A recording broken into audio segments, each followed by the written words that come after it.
Assalamualaikum warahmatullahi wabarakatuh. Perkenalkan, nama saya Lisa Amelia Rahman dengan NIM 22044111110. Saya dari kelas 2C Informatika, Program Studi Informatika, Fakultas Teknik Komputer Universitas Cokro Aminoto Palopo. Nah, di sini saya akan menjelaskan tentang cara kerja dari Speak Recognition untuk memenuhi tugas UAS mata kuliah kecerdasan buatan. Nah, sebelum lanjut ke penjelasan tentang cara kerja dari Speak Recognition, sebelumnya di sini saya akan menjelaskan apa sih Speak Recognition itu. Nah, Speak Recognition atau dalam bahasa Indonesia adalah pengenalan suara, adalah tugas untuk mengidentifikasi apa yang diucapkan oleh pengguna dalam bentuk teks. Ucapan tersebut dapat berupa kata atau kalimat yang terisolasi atau bahkan mungkin sebuah paragraf. Algoritma yang diimplementasikan sebagai program komputer mengubah sinyal ucapan menjadi urutan kata. Nah, sederhananya tuh seperti ini. Speak Recognition ini dia mengidentifikasi kata atau kalimat yang kita ucapkan, kemudian outputnya nanti itu berupa kata yang akan diproses oleh handphone kita. Seperti contoh, saat kita ingin menggunakan Google Assistant, kita mengatakan, "Hey Google, buka YouTube." Nah, pertama itu Speak Recognition ini akan mengidentifikasi apa yang kita katakan, lalu nanti outputnya dalam bentuk kata itu akan keluar sebelumnya di Google Assistant, lalu nanti handphone kita secara otomatis akan berpindah ke aplikasi YouTube atau aplikasi YouTube-nya nanti otomatis terbuka. Nah, selanjutnya kita langsung saja ke pembahasan inti, yaitu cara kerja Speak Recognition. Pertama itu, merekam sampel suara ucapan pengguna melalui speak capture device seperti mikrofon. Suara yang dimaksud adalah sinyal analog yang dilewatkan melalui saluran komunikasi yang berisik, analog to digital converter atau ADC, mengubah sinyal analog menjadi data digital melalui proses sampling dan digitalisasi. Nah, sebelumnya apa sih sampling dan digitalisasi itu?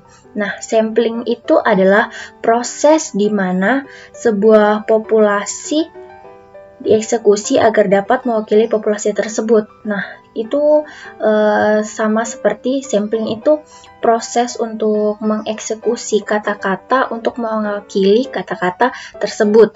Kata-kata itu ucapan yang kita katakan yang akan dideteksi oleh Speak Recognition.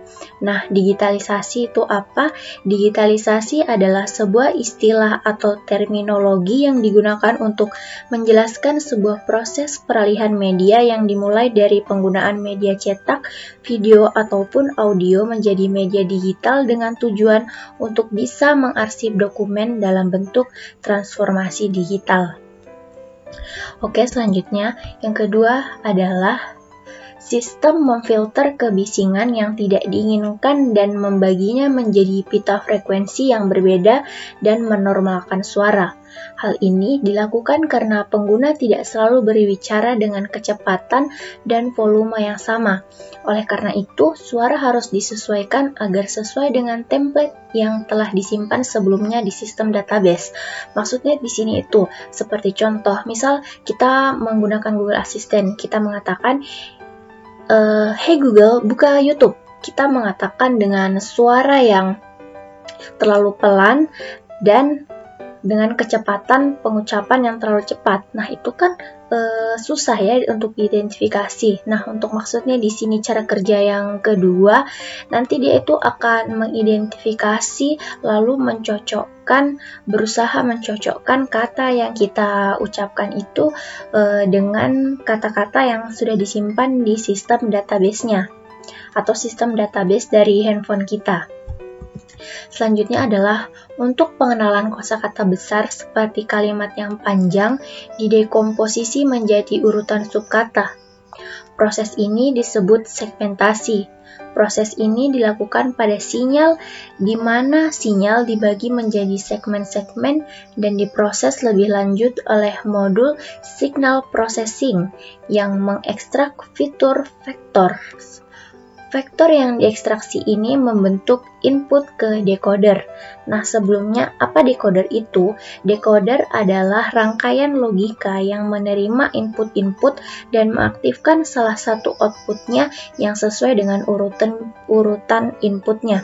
Seperti yang saya jelaskan sebelumnya tadi, itu dia dicocokkan dulu kan. Input-inputnya diterima, dicocokkan dulu, lalu nanti outputnya keluar dengan yang paling mirip. Misal tadi itu suaranya terlalu tidak jelas, terlalu cepat, atau kata-kata yang diucapkan terlalu panjang, seperti itu. Selanjutnya adalah model akustik, model pengucapan, dan model bahasa digunakan oleh decoder untuk menghasilkan urutan kata yang cocok dengan input fitur vektor. Sistem pengenalan suara menggunakan probabilitas dan fungsi matematika untuk menentukan hasil yang paling mungkin. Nah, mungkin itu saja dari saya, kurang dan lebihnya mohon dimaafkan. Wabillahi taufiq wal hidayah. Wassalamualaikum warahmatullahi wabarakatuh.